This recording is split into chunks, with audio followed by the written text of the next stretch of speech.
मुंशी जी जा रहे थे दर्शन के लिए जगन्नाथ जी के, और सेठ जी को ये बात पता चली तो सेठ जी ने बोला कि मेरी तरफ से 100 रुपए का चढ़ावा वहां पे चढ़ा देना, और सेठ जी ने मुंशी जी को 100 रुपए दे दिए।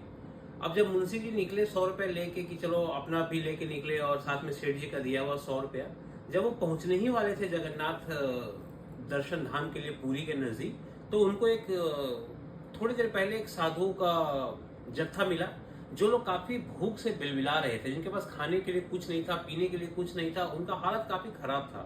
तो उन साधुओं ने उनसे बोला कि अगर आपके पास कुछ है खाने को तो दे दो।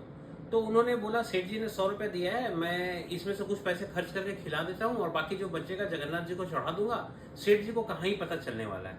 लेकिन खाने खिलाने में कुल 100 रुपए में से 98 रुपए खर्च हो गए और बचे 2 रुपए।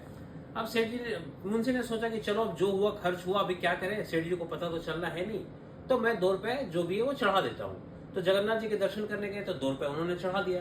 2 रुपए चढ़ा तो दिया इधर, लेकिन इधर तब तक सेठ जी को श्री कृष्ण जी ने, जगन्नाथ जी ने दर्शन दे दिए सपने में, और सपने में दर्शन देके कहा कि तुमने जो 98 रुपए भेजे हैं वो मुझे मिल गए। अभी सेठ जी के दिमाग में आया कि मैंने भेजे तो 100 रुपए है, श्री कृष्ण जी ने बोला 98 रुपए, तो ये मुंशी जिसको मैं बहुत ईमानदार समझता था वो 2 रुपए खा गया, या फिर उन्होंने सोचा हो सकता है बेचारे को जरूरत पड़ गई होगी इसलिए 2 रुपए उसने खर्च कर दिए होंगे, चलो 98 रुपए तो चढ़ाया। जैसे मुंशी लौट के आए तो सेठ जी ने पूछा कि भाई तुमने कुछ पैसे कम चढ़ाए हैं क्या? तो मुंशी ये सुन के बड़ा हैरान परेशान हो गया। उसने सोचा अब तो मुझे सच्चाई बतानी पड़ेगी, और सेठ जी बहुत नाराज होंगे कि मैंने 98 रुपए खर्च कर दिए। तो उन्होंने बोला हाँ कुछ पैसे खर्च हो गए थे। बोला ठीक है, इतने तो कोई 2 रुपए खर्च हुए, तुमने 98 रुपए तो चलो श्री कृष्ण जी को चढ़ा तो दिया। श्री कृष्ण जी ने मुझे बोला कि मुझे 98 रुपए मिल गया। तब जाके मुंशी ने फिर पूरी बात बताई सेठ जी को कि सेठ जी 2 रुपए नहीं, मैंने सिर्फ 2 रुपए चढ़ाए और 98 रुपए खर्च हो गए। जो गरीब साधु थे, जो दर्शन के लिए जा रहे थे, जो भूख से बिलबिलाए थे और मरने की कगार पे थे, उन पे 98 रुपए खर्च हो गए।